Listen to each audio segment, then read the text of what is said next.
Well, hello and welcome to Insight with Political Tours and Beyond the Headlines. Just a brief apology. We've got a bit of an unstable signal at the moment, but we'll try and stay with things here. Since the end of the Cold War, the United States has been the world's preeminent military and economic power. And history for a while, at least according to Fukuyama, was headed in one direction. Now, some 30 years later, authoritarian regimes are on the rise. Russia and China pose seemingly insurmountable threats to Western power. At the same time, the United States has retreated from areas such as the Middle East and even Europe. All this, according to our next guest, shows the United States can no longer be called a superpower. He's Daniel Williams, formerly a foreign correspondent with the Washington Post, where he once covered the State Department. He now writes independently about global affairs. Hello and welcome, Dan. Hey, good to see you. Great to have you with us. My screen's sort of dropping in and out, so I'm not too sure what I'm looking at. But I'm here. Good. You're there. I'm here. I can hear your voice, so that's good. Today's discussion is part of a series we're running this month that looks at the decline of Western ideas, power, and democracy. America's declining status as a power is a big enough topic. So we're going to try and break this down a little. How did we get here?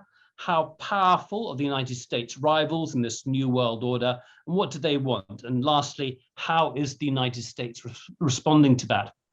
But to start with, Dan, I want to take you back to a conversation we were having earlier about the sort of one of the main concerns back in the mid-90s when you were covering the State Department. And I think the concern at that time, and this was a routine one, was assessing the United States' ability to fight a battle in two different hemispheres. And it seemed to be something that the Pentagon was fairly comfortable with. Yes, they were more than comfortable. They said they could. They could fight in Europe and fight in Asia at the same time. And the group they were fighting in Europe, of course, was going to be Russia. The one in Asia was not actually mentioned, but it was meant to be China. And at that time, China, besides the United States, was very powerful at that time and continues to be very powerful. China was not. That would change, and we'll talk about that, I guess, but that would change. And it's not clear what the next report, which I believe will be coming out within a year of the Biden administration, will say about America's ability to defend its interests in more than one hemisphere, or even one hemisphere. Yeah. Okay, I mean, China is clearly the next major power. And one of the questions I want to ask is how did we get here? I mean, I think we're quite familiar how China has built up its military forces. It's something we've been looking at over the last year with various talks we've had. But I'm interested in how China has responded to the United States as a military power, and also the United States asserting its power as the world's only superpower. And I think that also takes us back to the 1990s as well. Yes, and some of it has to do with the willingness of the United States to act unilaterally in ways it didn't during the Cold War, for instance. One of the benchmarks for China was the first Gulf War, which showed Americans' ability to, the United States' ability to mobilize itself and its allies to get rid of Saddam Hussein from Kuwait. The second one was the second war, which which Iraq did not provoke, actually. It was fought on false pretenses. And the United States used all sorts of new weaponry that the Chinese had never seen before. Now, I think the combination of the United States under the second President Bush to fight a war without cause, really, and to use very sophisticated weapons, long distance missiles, all sorts of things, told the Chinese, are they next?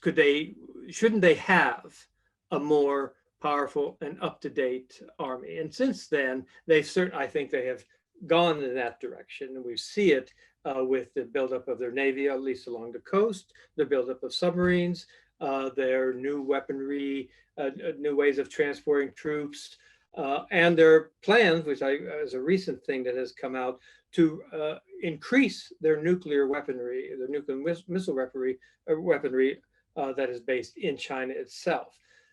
Does this have a particular purpose? Does China really feel threatened? That's hard to say, but they've done it. It's not the same as during the the Clinton administration, when I wrote about this ability of the Americans to fight in two fronts.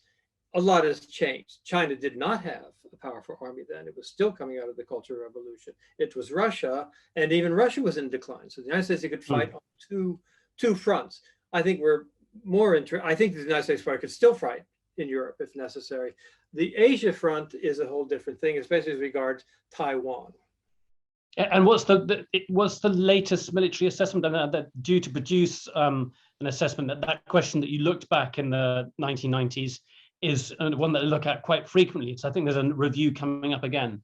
That's right. There's a review coming up. I don't know what we'll say, but it's very clear that the Chinese, by just the amount of equipment they have and the relatively new for them, sophistication of everything. You see them operating. I mean, they fly over Taiwan with impunity with fighter jets. They hold lots of practices, not only between Taiwan and the Chinese mainland, but on the other side of Taiwan.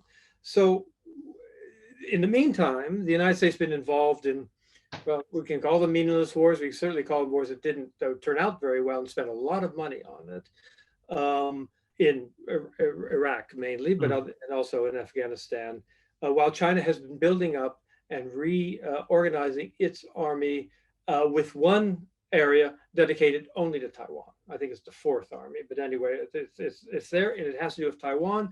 And they have mobilized, of course, they have new ships, and they have vessels to carry their soldiers. They fly over Taiwan all the time. They've done a lot of that this winter, as you probably know. And to what end? This is, of course, the great big question. Are we prepared? Are they preparing to do something soon? I think under their President Xi Jinping, they are a little impatient over the issue of Taiwan. Yeah, I mean, I just want to recap in a way. So that one thing I think is interesting is one is that China's build-up we often look at in terms of sort of nationalistic terms. This idea that it's going to reassert its place in the world, and retaking Taiwan is part of that. But also, I think the interesting bit is 2 points to it. One is that it's in part a response to the use of American unilateral power, and that whilst the US has been doing that in the Middle East, China has used that time profitably to build up its own military power during that time. Let's put China to one side, because what I want to do is sort of hop around. So there's China, Russia's the obvious thing which we can come on to next, and then there's also what's happening in the Middle East. And then we're going to come back and see how the United States is developing its foreign policy and military policy in response to those challenges. But that's dealing with the rise of China.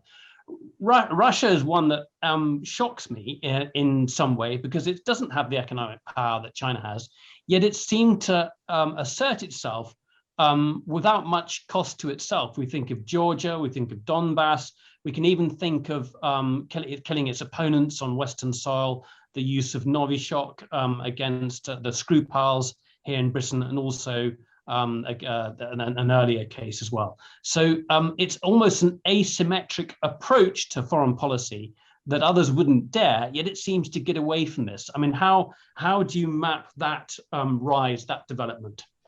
Well, I don't want to say they learned this issue of pinpoint chaos from Iran, but like Iran, Russia has interfered or intervened in countries without invading them.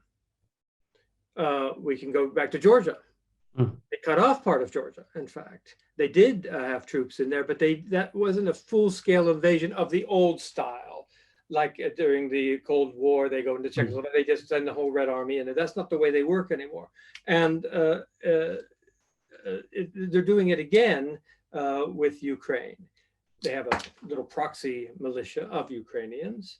They have entered and left, and now they're threatening to perhaps send the army in again. That's very different from their old style. And like if you've pointed out, it's kind of pinpricks here and there. They buzz a plane over Sweden. they kill enemies in France or England. Mm. They dispose, they harass people, they make threats. This is a new style for the Soviet Union, as you audience may recover, was pretty disciplined in their use of the Red Army. Here we have a kind of like Vladimir Putin would say, let's buzz a plane over Sweden. Let's kill somebody in a park in England. I'm being facetious, but it's a kind of random pinprick that says, I am here. And he has been able, obviously in Georgia, and maybe Ukraine. He does not want Ukraine to join NATO. He does have a goal there. And he's not going to invade the entire country and march on Ukraine, but he's making it difficult, if not impossible, for Ukraine to join NATO by this threat of eating away at it, of keeping proxy rebels inside Ukraine. That's new for the Soviet Union, or I'm sorry, for Russia, which was once the Soviet Union. But the response to it thus far is essentially sanctions, isn't it? I mean, I'm trying to. I mean, we'll come back to this in terms of. Go on. The response to almost everything by the United States is sanctions. Let's face it: sanctions on China, sanctions on Iran, sanctions on Russia. They don't seem to have the effect that the Americans would like. Of course, the United States doesn't want to go to war, at least under Obama. And even Trump and now Biden, they don't want to go to war willy-nilly like the second George Bush. That's true, but they're not having, as you said, they're not having the effect they'd like to have. Russia's been under sanctions for almost a decade now over Ukraine. What difference has it made as far as the situation in Ukraine is concerned? So yes, there's a kind of, the United States does not want to go to war. This administration especially does not want to go to war, but the tools they're using aren't working. No, okay. But we're going to hop again. Now that's China, Russia, and we're rehearsing this. We're going over ground that I think is going to be familiar with many people. But the point is, these are the building blocks of a discussion, of an argument that really points to how bad things are, the United States and its ability to assert itself militarily and use that power to enforce its policies overseas. And you may think that's a good thing or a bad thing. We're not judging that at this moment. We know what happened. We know what's happened in the first two decades of this century. But the Biden administration recently back in the Gulf saying that they're here, they're back in the Middle East, that its allies in the Middle East can rely upon it, and that they're going to be taking a more assertive role within the Middle East, unlike the previous administration. Do you believe it? No, I don't believe it, because what they actually do. They've pulled troops from the Gulf, in fact, and put them in Jordan. They, of course, left Afghanistan to its own devices. It's true they've kept, what, 2,000 troops in Iraq? Is this a presence? In fact, it's not a presence. He wants to move the American military idea to the Far East. Now, lots of administrations have said that. In fact, as far back as Clinton, they were going to say, well, that's enough of this Europe stuff. We've got to pivot to Asia. Obama also, it must be said that Donald Trump didn't really have the opportunity to pivot that far, but he did take on China in other realms. That the idea that they're back going to go, yes, when they visit the Middle East, they say we're here, but they're not there. They're depending on, listen, there's a lot of weapons in the Middle East. There's no reason why Saudi Arabia actually couldn't defend itself. They're not focused on the Middle East as a military, not the way that George Bush II was, who thought he could redo the entire Middle East by invading Iraq. How did that work out? It didn't work out. And these people are not interested in that. Yeah, and I guess it's self-evident at the time, both the threats remain in terms of Islamist organizations that are opposed to the United States, but also Russian influence in the region is stronger, not weaker. That's right. I mean, the focus, the period of the Islamist threat, it exists, mainly in a country like Syria, which is unstable. But generally, it's much subdued. When was the last bombing that went off in Morocco? was the last bomb that went off in anywhere in the Middle East?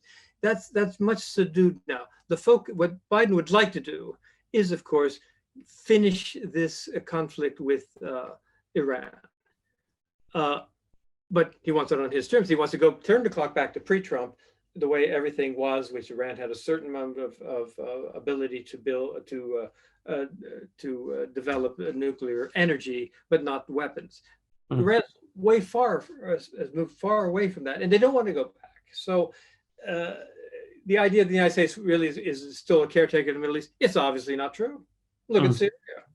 It's obviously, look at even poor Lebanon. The United States is not the caretaker of the Middle East. We have, look at the Sisi.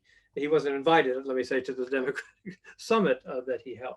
It's the United States has wanted to move on from the Middle East one way or another for a long time.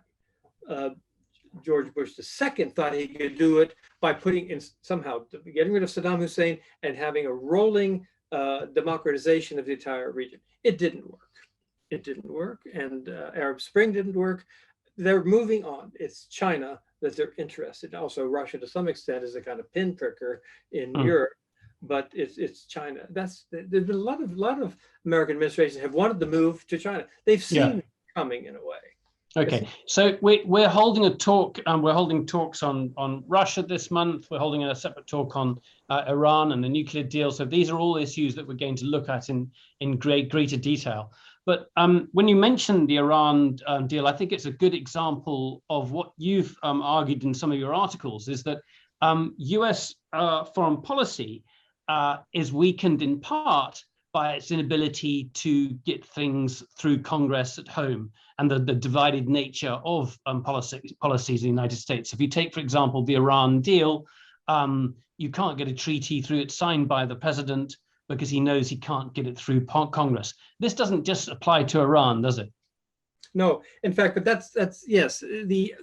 What you say is true. They can't get it through Congress, but you have to try. That's the law here. So Obama signed something with Iran, and what a new president, Donald Trump, just simply gets rid of it. And it's the same, in fact, with I mean, this is off the topic a little bit, the climate issues.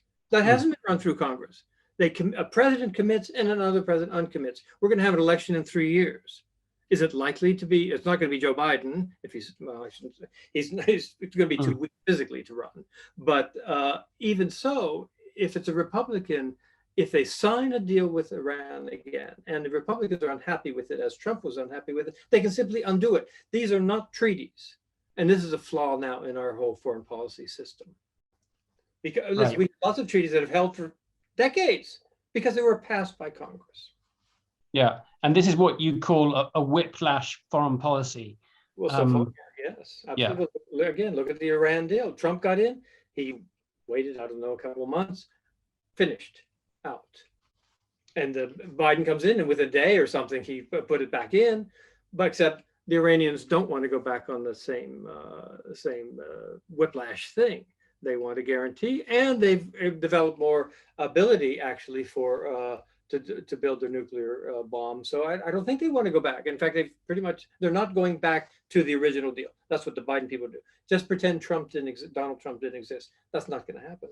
Okay. So when the United States allies look at the United States and the United States commits to a particular foreign policy or treaty, that's the concern in the back of people's minds is what's going to happen in 3 or 4 years' time, and it's just the sense of wavering. That's really what you're talking about. That's right. Even for Europe, even for our pals, right? Biden does, but it's not. It does.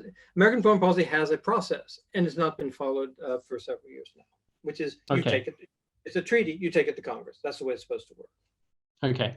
When you were referring to China and to Taiwan, I think more specifically, I mean, in a recent article, you quoted General Mark Milley, the chairman of the Joint Chiefs of Staff, and he said, "We're witnessing one of the largest shifts in geopolitical power the world has witnessed.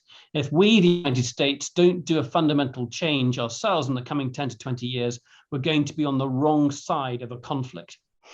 So this comes back to this sense of here are these many conflicts, these areas where the United States no longer has this sense of supremacy. How is it dealing with it? And I want to talk specifically about China, and how it sees the best way to respond to China. I mean, earlier we talked about specifically fighting a war on two different hemispheres. I want to talk about specifically about the military and foreign policy dealing with China. Well, the Biden administration, is trying to cobble together new kind of a package of different alliances and friendships, at least, to confront the China threat as they see it, including Taiwan, but just generally, let me just say, China wants the United States out of the Western Pacific. They're not the first Asian country that wanted that. Do we not remember World War II and what Japan wanted to do? They want them out. They don't see why the United States is there off of China's coast. So what is Biden's response so far? He revived the thing that actually Trump had revived, the four countries, Japan, Australia, out of the blue, India, a new participant, and the United States in a yet not very clear alliance of some sort. But India would be very difficult to pull into a line. Still, there's them. So what does that cover? At least it covers the Indian Ocean, because in fact, India is concerned about China there. They don't have the bases they had during the Cold War. That's where Australia comes in. Suddenly, Australia is being given the possibility to build submarines. With the ability to build submarines with American technology will come Americans in Australia. Japan, this is tricky for Japan, certainly, but Japan is not quite the pacifist paradise that it once was in the years after World War II. They're obviously concerned about China. The hatred of China between China and Japan is not gone. I mean, it was a vicious war over there. So there's that little grouping there.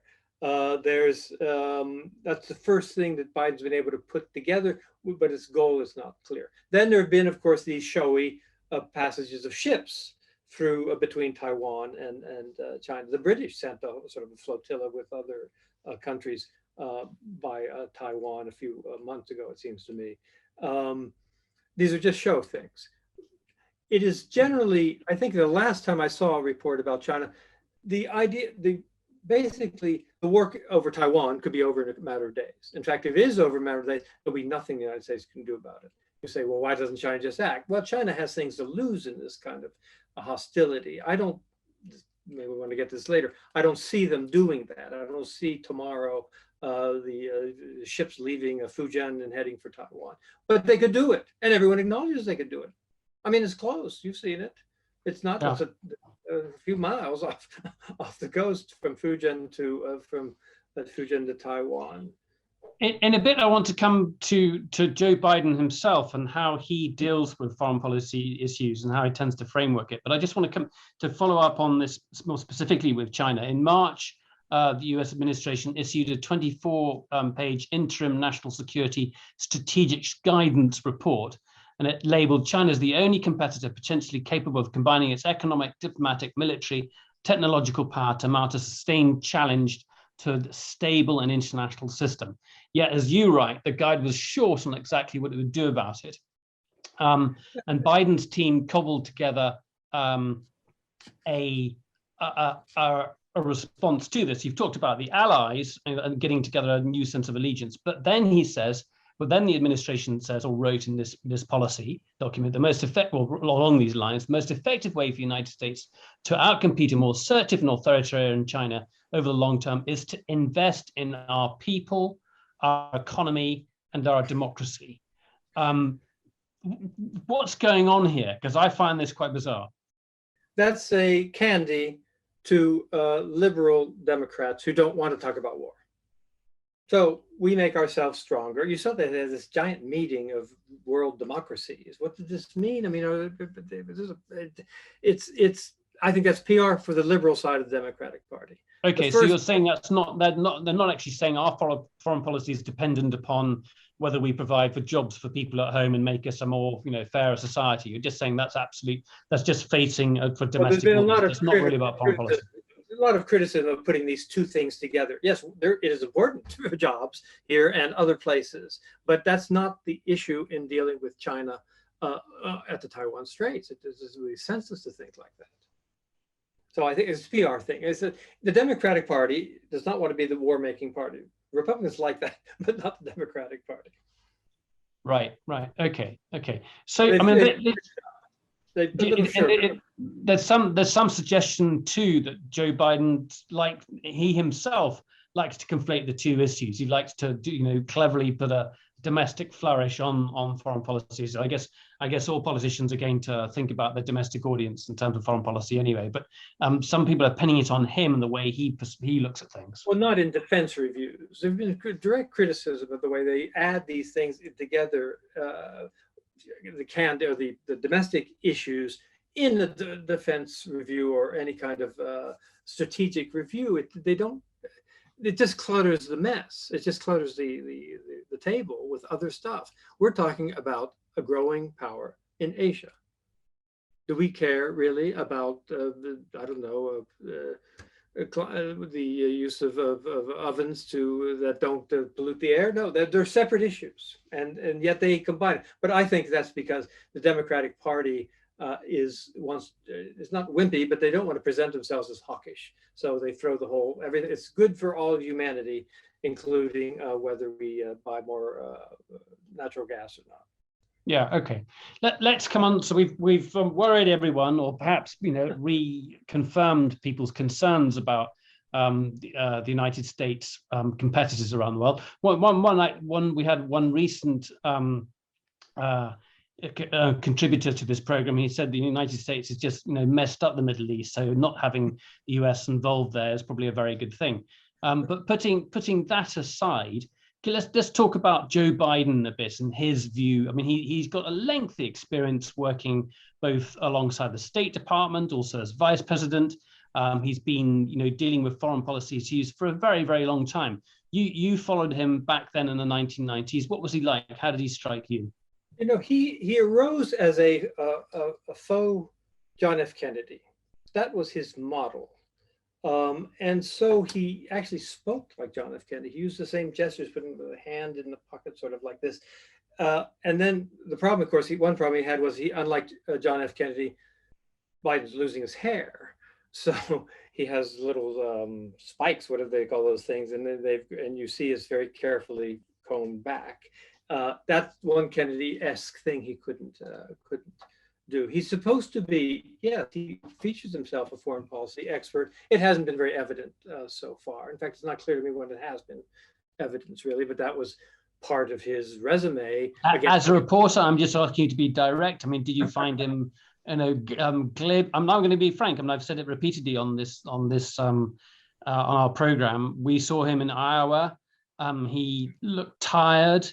I think running a political campaign in your mid-70s is pretty tough anyway, mid to late 70s.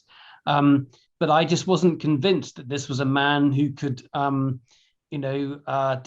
essentially was ready to take that kind of office. But going back to that time when you knew him, did you see him as a politician with a serious vision for foreign policy? I guess it doesn't really matter. Well, not just me. The voters didn't see him. This is not the first time he ran. This is the third time he ran. They rejected him all the time. I find him glib at best, and not a compelling foreign policy thinker. I think that's my opinion. It's just what I don't think. Right. Okay. Back then, and you certainly don't see it now. Okay. Listen, thank you very much so far, Dan. We've raced around the world. Yes. We've summed a few things up. Let's start taking people's questions. Simon Jackson first, please. Go ahead, Simon. I've actually stolen Annie's question, but never mind. For all its might, which US military interventions since World War II can actually be called a success? The littlest ones. Kosovo, for instance. I suppose in some ways Bosnia, though, that it kind of ended in a tie. Little ones, not I'm trying to think of a big one.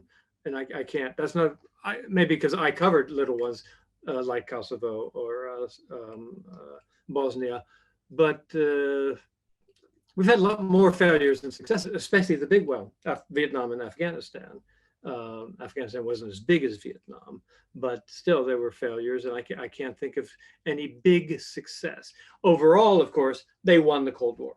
That's so. by wearing down Russia or the Soviet Union, and breaking the Soviet Union, which insisted somehow on copying every program and every weapon program that there was. And I mean, I was based in Moscow several years ago, and there's a park, and I don't know if it's still there. They had their own space shuttle that never flew. It looked exactly like the American space shuttle. The Russians kept following the American efforts, but they weren't, let's face it, they weren't as good, and they fell apart. That was a victory, of course. I suppose one way of looking at it, Dan, is that being a superpower, but part of being the superpower is that you shouldn't have to act, because people don't doubt the enormity of your power. And you could argue that the fault in Iraq and then in Afghanistan illustrated your weakness, because once you got involved, it falls to pieces, and you actually see that it's not you're not as strong as people think. Yes, that's right. After the last war, I suppose they out and out won, was the first George Bush's Iraq War, because the generals there said we're not just going in with a few troops, we're going to do a massive thing and get them out of Kuwait.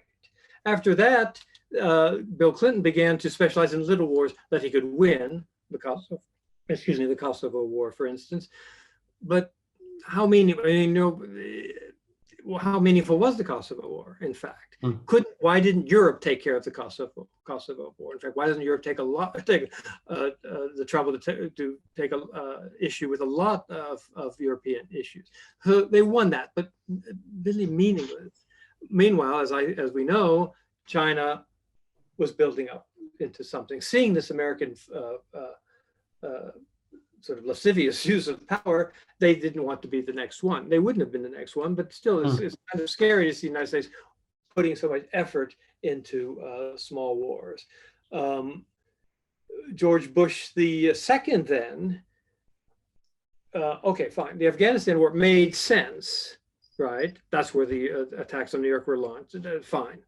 But then he transfers it to Iraq. On the theory, somehow, this is just a theory, that once Saddam fell, all the dictatorships across the Middle East would fall. First of all, they ignore Iran and what would happen to Iraq, and then they didn't fall. Neither the Egyptians are allies. Neither none of them fell. No, the Arab Spring produced what? What did they produce? Where was the great victory? Tunisia. Tunisia's teetering now. So I don't want to be overly critical, but the whole theory that the second George Bush put out, that we get rid of Saddam Hussein and suddenly everybody will run scared and we'll all have democracies across the Middle East, simply was based on nothing. Now, after that we have, we go on to President Obama. Doesn't want to be involved. He goes on an apology tour. In fairness, he didn't get into wars, but he couldn't get out of Afghanistan, even though, frankly, George Biden. I want to bring in a few more questions. Sarah Biffen, hold on for a second, because I think you and Jim Lernstein are asking a similar question. So, Jim, you live in Washington. I remember a conversation, I think it was back in 2016, and we were looking at what we thought might be the biggest foreign policy challenges to the United States. And the question, the top of your list, you said was North Korea, and lo and behold, after 2016, it was North Korea.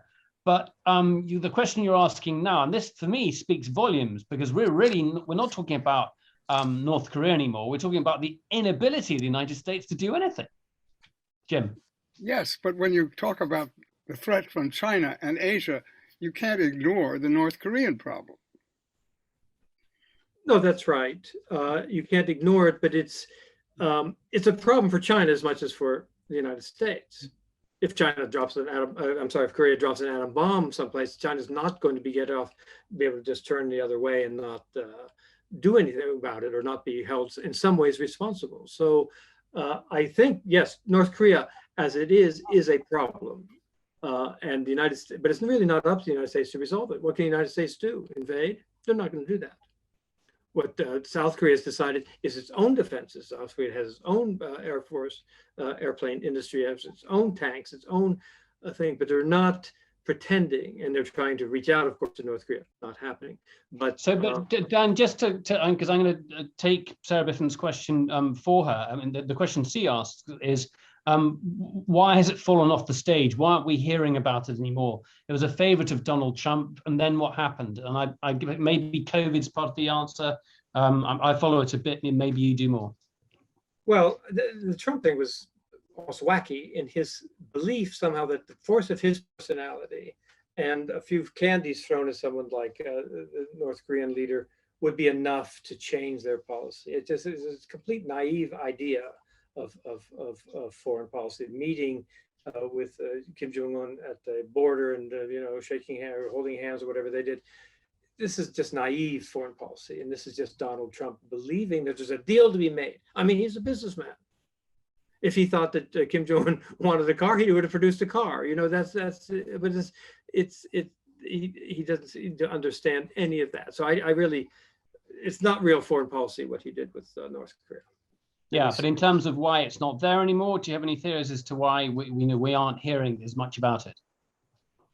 Well, that's a good question. I think, though, that Biden has his foreign policy people have their focus more on China. China is China is not going to let Kim Jong-un send a missile to New York. China's not going to be interested in that. China wants to run that neighborhood. They don't want to be run by Kim Jong-un, this ex-fat person. They don't want to be drawn into that. So he's a danger. He's a threat, but he's mostly a threat to his own people. I'm not saying that they should just let him have a bomb. He has a bomb, but I'm not saying it's a good thing. But China's not going to let them drop it on New York. Okay. Lois Tower, you've always got a slightly different angle of things, both geographically, but also by your nature. Lois, go ahead. Maybe I should put the light on. Good morning, everybody. Now, I'm from the land of down under, and we see things slightly differently. And we do see the rise of China. Remember, we have the Battle of the Coral Sea as our history. We've seen the rise of the military. We've seen China's ability to possibly attack. We haven't seen China's ability to hold territory. And that's something we haven't seen, is their ability to fight a war of attrition, like what the US had in Afghanistan, Iraq, and all those kind of wars. So we haven't seen China's ability there. They don't have a lot of soft power. We're watching the Solomon Islands with a lot of interest because there's been a lot of altercations regarding changing allegiances from Taiwan to China. So we've seen that. And there's been the Solomon Island government has requested or whatever assistance from China because basically the Solomon Islanders have been killing Chinese people. Because they're the Chinese, Solomon Islanders are Melanesian, Chinese look very different from them. And they haven't picked particularly palatable ways to kill them either. Locking them in buildings and then burning them alive is not nice. So we're seeing those kind of situations develop in our region. We don't know if China's going to be sending military to the Solomon Islands. It would be very interesting to see how that one pans out. So I'd really like to comment on that one. And Lois, also you talked about the one child policy and that's possible. It's possible impact in the military. Just say that as well. That's something when I was in Russia. The Russians commented that when they were fighting in Afghanistan, a lot of Russians only have one child. China's had a one-child policy, so therefore you've got a military with a lot of only children. Therefore, by just bumping off soldiers is a not very nice way of hitting back. It's a bit of an Achilles heel. How willing are the Chinese people to watch their only children being killed in a foreign war where they're sort of going like, is this really anything to do with us? That's a really interesting question, Dan. I mean, there are two things there. We've run several discussions about Taiwan, and the suggestion we've had is that China doesn't really want to take Taiwan by force and actually invade and occupy it. It expects the government to either to sort of concede and give in, that much of an assault would be really by sort of missile and from the air, not actually that a land invasion would be incredibly costly. I don't know if you follow that at all. No, you're right. I mean, because China has a lot of tools they haven't even used yet. Let's say they want to inspect all the ships that come into Taiwan. They could do that. Taiwan's Chinese territory. Let's say they want to have the goods to Taiwan pass through Fujian before going to Taiwan. Why not? In Taiwan, everyone has agreed that Taiwan is part of China. There's a whole bunch of things they could do to pester Taiwan, to remind Taiwan that they belong to China. if they don't do it, it's because they themselves aren't ready to press Taiwan to the point, and this is my feeling, they're not yet ready to really press Taiwan to the point of making them suffer. Now, some people talk about, in 4 years, I think it's the 100th anniversary of the People's Liberation Army. What's the one thing the People's Liberation Army hasn't done? It hasn't recovered, brought Taiwan back into the embrace of the motherland. Maybe that's what they're waiting. Maybe it's going to take time. There's no definite, he wants it. He'd like to do it. He'd like to be the person who unifies China. There's lots they can do. What's curious about Taiwan is, though I haven't been here for a few years, is a kind of lethargy. They somehow don't think it's going to happen. I mean, Taiwanese people. I'm not sure they're right about that, but I don't see, he's urgent to get Taiwan back, but he's going to do it by pestering them, like flying planes over. He could do more, though. There's much more he can do short of war that he would be able to justify by saying, well, wait a minute, Taiwan's part of our territory. We can take a ship going into Kaohsiung province, the port at Kaohsiung. Why not? It's our port. Yeah. And what would Biden do, or any American president do? Yeah, it does make me think of Russia, which is probably less subtle about it. The question is that you think, well, Russia probably will invade Ukraine, whereas you're less certain about what China will do to Taiwan. Marty Ryan, you've got a question coming up. Please go ahead, Marty. Go on. Yes, I've been trying to get an answer to this question for a while. As part of these programs that Nicholas runs, and what I read in the newspaper and historically, is why is it that we as the United States are so inept in our foreign policy? Marty, why do you think the United States is inept at its foreign policy? I mean, and why would any other country be, and so I'm pushing you a bit here, and why would any other country be any better? I'm just trying to get your analysis. Well, I go back to Vietnam, and I read McNamara's book about why we made such a mess in Vietnam. And one of the big reasons was that we did not understand the culture. We did not understand and we had no single person who was really focused on what was happening in Vietnam. And we thought if Vietnam fell, then the whole peninsula was going to fall to communism. That was not true. And we've made a mess in Iraq. We've made a mess in Afghanistan. And I think part of it is because, at least my very naive perspective, is that we do, as a country, do not invest in the knowledge of what the culture is like. And I go back to what Thorne was saying the other day. So this is Thorne Anderson, the photographer who we interviewed just before the new year, who was a photographer both in the Balkans, then Iraq, and then Afghanistan. Dan may have come across him at some point, but just a reminder to everyone. Anyway, does that give you enough background? Is that, I think we don't. Yeah. I guess my pushback, Marty, and Dan will come, is it's in the nature of empires, isn't it? They bludgeon their way around. It's in for the good of the empire, and of course the empire does a good thing, whether it's the British or the Roman or whoever. But you're saying inept. It's not very successful in its foreign policy, Dan. Yeah, there's a problem. Everything you said, madam, was correct. And I'm going to add one thing. There's a problem for any imperial power, the British or and certainly the Americans, to believe their own mythology. I'll take a small incident from my time as a journalism. You remember Lebanon, when Reagan had sent in peacekeepers, right? And the Marines were there, and there was no peace being kept. There was shooting all the time. Yet he kept saying that. And by saying that, what happened on the ground? They did not put a moat around the airport where 300 some Marines were blown up one night. They treated it as if it was a peacekeeping mission when it's not. The Americans, maybe it's in our nature, have a willingness to believe their own I can't use that word, our own nonsense.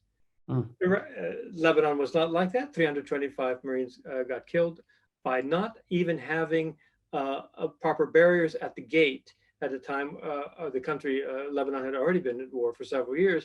When they say things like, we're here to do, the same in Somalia. Now it was less American troops killed, but remember the Black Hawk Down.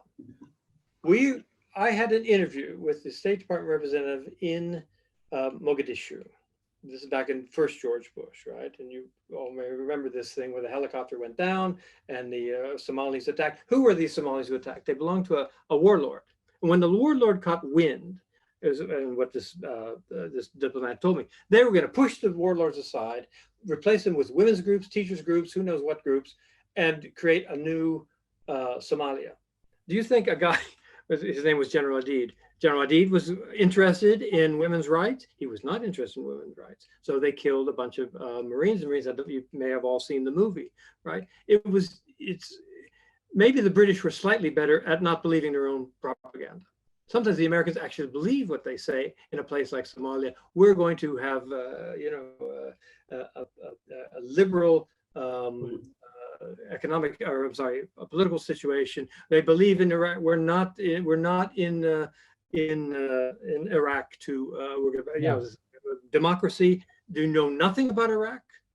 Do they know nothing about Sunnis and Shia in Iraq? Evidently not. So that's a particular feature that I think maybe the British didn't have in their longer period as an imperial power. The Americans tend to believe their own line of nonsense. I think it's well worth watching Thorne Anderson's the recording we did with him called War Story. If you haven't seen it yet, do let us know and we'll send you the link. It was a really outstanding overview of covering how a journalist, how a reporter, how a photographer covers a story responsibly in those environments. And what I would like to do is come to you, back to you, Dan, about some of the work that you've done, because you've also had a very interesting and varied career. But let's come to one more question. Sarah Biffin, go ahead, Sarah. How important to Biden are his allies, or his pals, as Dan put it? Apart from the recent Australia-India get-togethers, not much seems to be happening, and I wonder whether he's just giving lip service. No, I think he would like to. You see, there's no there was before the Vietnam War, there was a Southeast Asia version of NATO. It didn't do that much because the Australians went to fight in Vietnam as they always do in other people's wars. But nonetheless, they would like to forge some sort of fronts against China or to contain China. We're back in containment. And so, and the key probably to this, well, Japan is the key. It's not clear how much Japan wants to remilitarize, but they're there. But India is really a key to this, both in the way they want to build their economy, they are as good, how to build alliances that have been, which drifted away during the period of United States dominance in East Asia. So it's not easy to do that. Like then, we don't have a base in the Philippines. Of course, we still have old bases in Japan. We can't have a base. We don't have a base in Taiwan. So we will probably have a base in Australia at some point, I'm guessing, and Guam. And so they're trying to rebuild something that should have been, people have been talking about the China threat for not just the last 6 months, for a long enough time for other presidents, including Trump, who was preoccupied with other things, and even including Obama. I think it's fascinating to see what Japan has been doing. It's just joined a new trade agreement with China. So on the one hand, expanding economic ties, but also identifying China, I think, as its main military threat. I don't know the exact document or what statement was made, but two things taking there in parallel, and Japan possibly not looking to the United States as a reliable partner, although they're obviously held in a very close military alliance. Dan, is that something you've got a thought on? Well, that is seemingly a sort of Asian contradiction that people live with. I mean, Japan cannot just break with China. They have even more investments in China than the United States. So they are not ready, and no one is ready, including the United States, to say, okay, we've got to pull all of these companies out. If you want to stay, if they're going to tell, I don't know, Apple or somebody just to leave China, they can tell it, but are they? We're not at that point. We're not in World War II or even the Cold War. This is a different thing, and to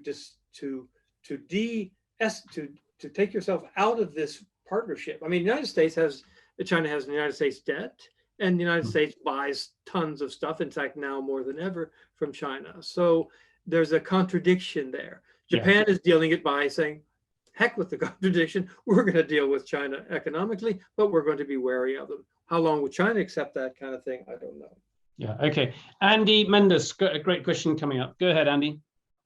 Yeah, Nicholas, I've been thinking for once, at least I think I have, but we started off almost by equating China, Russia, and America. Instantly, we don't even talk about Europe, which is good from my point of view. But it just seems to me that they're three very different blocks with very different strengths and thoughts. America is still playing cowboys and Indians in a sense. It still thinks that you can bomb people into submission or shoot them. Russia, it seems to me, is effectively playing a defensive game. I mean, it may be aggressive defense, but Russia seems to me to be scared of the continued progress of NATO and of the West into the surrounding areas. So I don't think I would put Russia in the same category as America in terms of war. China just seems to me to be different.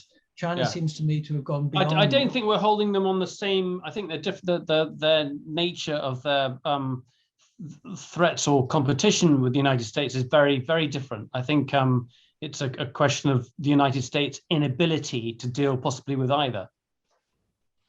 Yeah. Okay.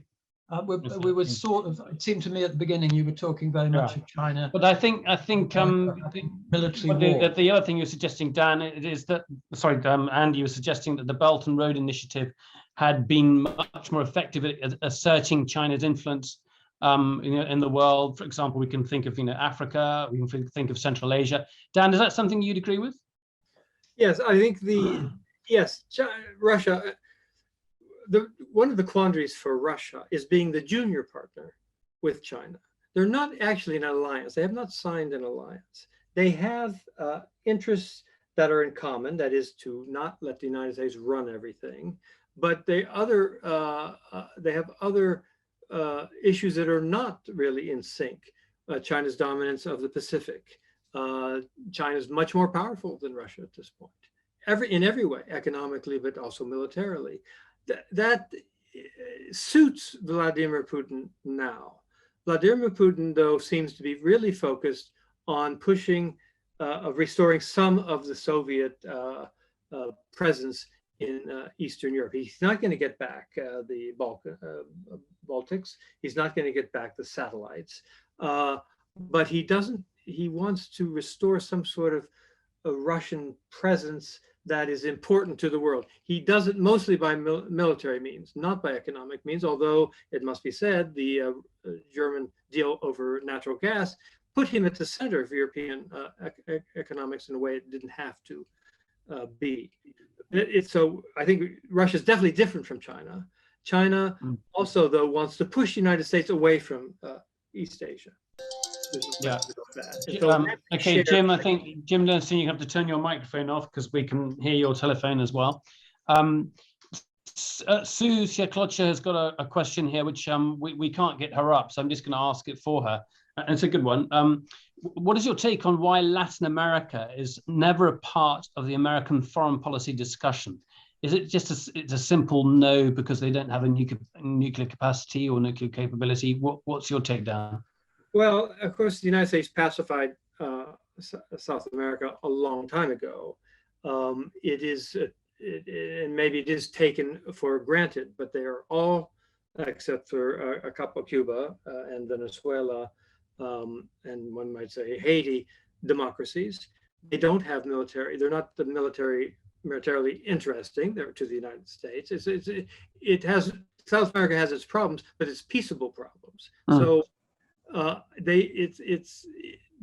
that's not to say that China money doesn't go into South America and even the Caribbean. I was in Jamaica a couple of years ago, just surprised to say that the Chinese have lent money to Jamaica to build a highway from the south to the north to Montego Bay, of all places. I mean, they're around, but I see them as more as business issues even there with the Chinese. It's just, it's no threat to the United States. It's not that they all kowtow to the United States. Politics come and go. I think a leftist government has just been elected in Chile. There's this Bolsonaro character in Brazil. There's no instability, great instability in countries that once were very unstable. Yeah. It's that Venezuela is dictatorship, unstable. Okay. It's true Cuba's there, but these are small problems. Okay. They sort of take some marginal interest, but why should they take more of an interest? Okay, Dan, I'm going to pivot slightly. I'm going to move away from the overall topic. I just want to remind people, or perhaps they don't know about your background. You worked as a foreign correspondent with the Washington Post. You covered Europe, but also you covered the Middle East in a major way. And then you also worked for Human Rights Watch in the Middle East and elsewhere. And you were based in Cairo, so you know the Middle East very well. Can I just get you to talk briefly about the politics of Egypt? There are quite a few people listening in who are interested. Just give us an update on what's going on with the Sisi, the opposition, or what's left of any opposition media or NGOs. Just give us an overview there. Yeah, Sisi's predecessor created two problems for himself. He wasn't satisfied. The Egyptian economic process was going backwards at the last years of his reign, but also there was the idea that he might name his son as president. We're talking about Mubarak. We're talking about Mubarak. Yeah, Mubarak. Sorry. Yeah, that's right, Mubarak. Sorry. So Sisi and his, they call him Matanda, they're actually a generation. Wait a minute. What about us? What about me in Sisi's case? So Hosni Mubarak's idea that which is really his wife's idea, was to name his son as president, wasn't going to fly. So yes, it was an uprising, it was a protest of masses of people, but certainly the army was not going to crack down on those masses of people in favor of Hosni Mubarak's son. I didn't realize, I didn't understand that twist. That's a really important twist there. But then why were they happy to see an Islamist takeover even for a short period of time? Well, that's because the Islamists work. Well, this is a recurring thing in Egyptian history. The problem with the Egyptian democratic revolution is the revolutionaries themselves didn't agree with what they wanted. The Muslim Brotherhood didn't really agree with the Democrats, and they all appealed to the army. The real Democrats didn't want to appeal to the army, but the Muslim Brotherhood, which has a history of dealing with the army despite the repression that put on them periodically, to get in power, and they won the election. Does that mean that when there would be trouble that the army would back them up? The answer was no. And by the way, who was the head of the army at that time under the Muslim Brotherhood? Okay, so Dan, just give us an update as what the situation is now, and in terms of freedom of expression. I'm just thinking of there are parallels in the world over. Things seem to be getting worse everywhere. Just remind us what's happening on that front. In Egypt, well, there was some hope that after a couple of years it would liberalize a little bit, like that Mubarak had. It's not happening. The army is in power. The army are governors. The army has taken the control of the economy. I don't see liberalization coming anytime soon, and why would there be, frankly? Yeah. Okay. And a reminder, essentially, I guess the army is there because it's backed by the United States and a substantial amount of money. And that, needless, I suppose to say, is linked in part with supporting the United States' main ally in the Middle East. Well, but no, that too, Israel, of course. But there's the canal. There's stability. It wasn't just this administration or the Trump administration. It was also the Obama administration. No one wants a problem with Egypt. So what's a dictatorship among friends? That's the point. It's not there. It's a bipartisan agreement not to mess with Egypt. Right. Okay. Dan, thank you so much. It's been a really good discussion, very, very wide ranging, and probably it's a challenging one nevertheless, but I think we covered a lot of the bases, and it's a very good introduction for the rest of the month for us, because we're going to be delving into these issues in a lot more depth now. So my thanks very much to Dan Williams for his time. Thank you for having me. Just a quick look ahead at the rest of the month then, so just to follow up on those topics we've referred to. Andrew Connolly is a British journalist who looks really at migration, refugees, and the discussion there is about how politics or how politicians use migrant crises to their own advantage. That's this coming Thursday. And then we're followed by Alida Vracic, What's Gone Wrong with the Balkans? The idea, part of the European Union, is to establish peace in Europe as well as trade. And the Western Balkans were meant to be a part of it by now. At least that was the idea if you go back about 10, 15 years ago. It hasn't happened. The Western Balkans, Serbia, Kosovo, Bosnia in particular, are not in a good state. Alida Vracic will be looking at that on January the 13th. Esfandia Batmanjelic is an analyst with a fantastic think tank called Borsa and Bazaar. He'll be looking at the US discussions with Iran, and the possibility of a treaty to deal with the nuclear issue. People are not very optimistic about that. That's on the 18th of January. Then Mark Leahy, who was formerly NATO's spokesman and headed up their direct communication, talks about propaganda and Russia's story and Putin's really very assertive measures to deal with Ukraine and the military buildup in Ukraine. Again, that's on January the 20th. Mark Leonard is the director of the European Council on Foreign Relations, one of the best known think tanks in Europe. And he's just produced a book, which is about the effect of globalization and tech, and the idea that there's actually increased nationalism and driven nations apart and made us more divided. That's on the 27th of January. So do stay tuned, join us for those talks there and then. If there are any questions, if anyone hasn't been able to ask, please do raise your hand or put it a question there in the Q&A box. Just coming back to you, Dan, there, if you're still there very briefly. Did we miss out on anything? Any little afterthoughts? Well, the United States, Biden is very weak as a president now. So who will, if anybody, take advantage of this? I think Russia at some point, with this noise he's making, if I were to bet, he will take a strip from Russian territory along the coast, connecting Crimea by land. And what was the West will do more sanctions, but that wouldn't stop it. Yeah, you point. I mean, I guess there are two thoughts there. One is that when you have such a buildup of military troops, it's quite difficult to back down from it, because what have you gained in response if you just sort of pull away? You need to have something to show your people. And also just the actual fact that you've got the military there, the temptation is to use it because your chiefs of staff, your people are saying, look, we can deliver this for you. Of course, I could deliver it for you. So that would be that Putin will eventually connect Crimea with the Russia via land. It's connected by land now. The other element is, if you look at the Dnieper River, which runs essentially from Belarus down to Odessa, you've got it's about a third of Ukraine, and that's where Russia's military industrial complex used to be based.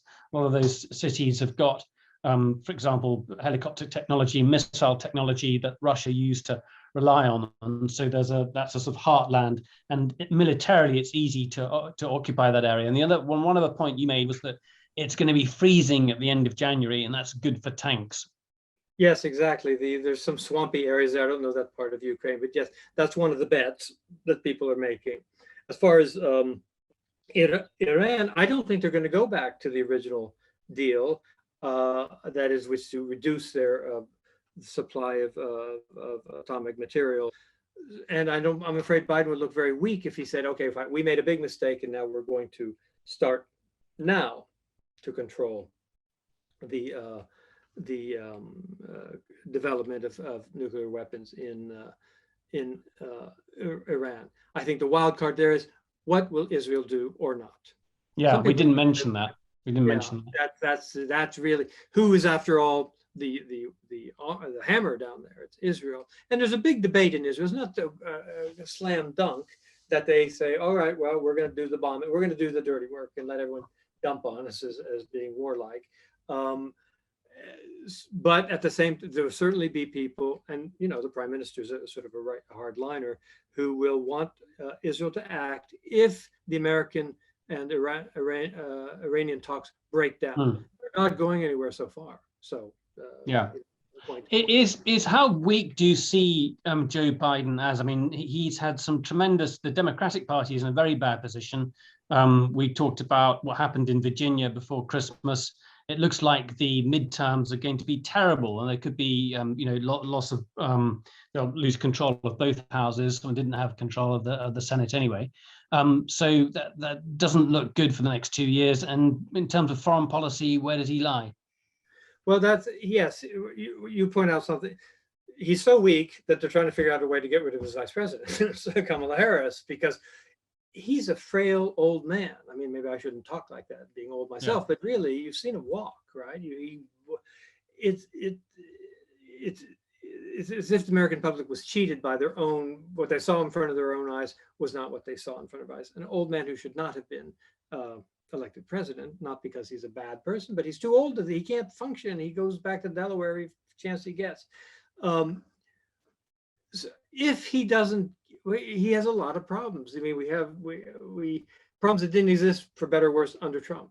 The price of gas, inflation generally, the labor shortages, the Afghanistan debacle. I mean, this was just badly done in every way. I mean, it's not like, did they have nobody who remembered how they pulled out of Vietnam? But Vietnam's pullout was cleaner, despite the fact of the famous helicopter on the embassy. I don't know, everyone here maybe you know about it, flying away.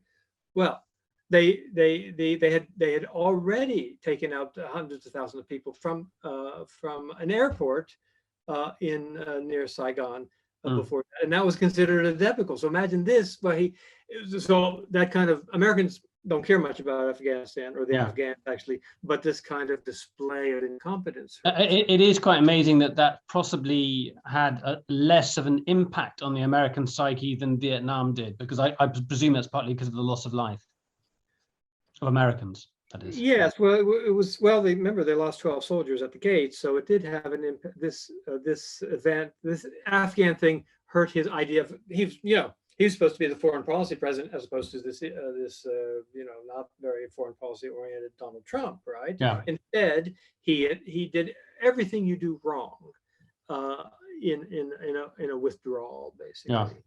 So and when they killed the 12 Marines or whatever it was, well, people don't accept this. He's supposed to be competent. He was on the Senate Foreign Relations Committee. I mean, really, we're supposed to know something.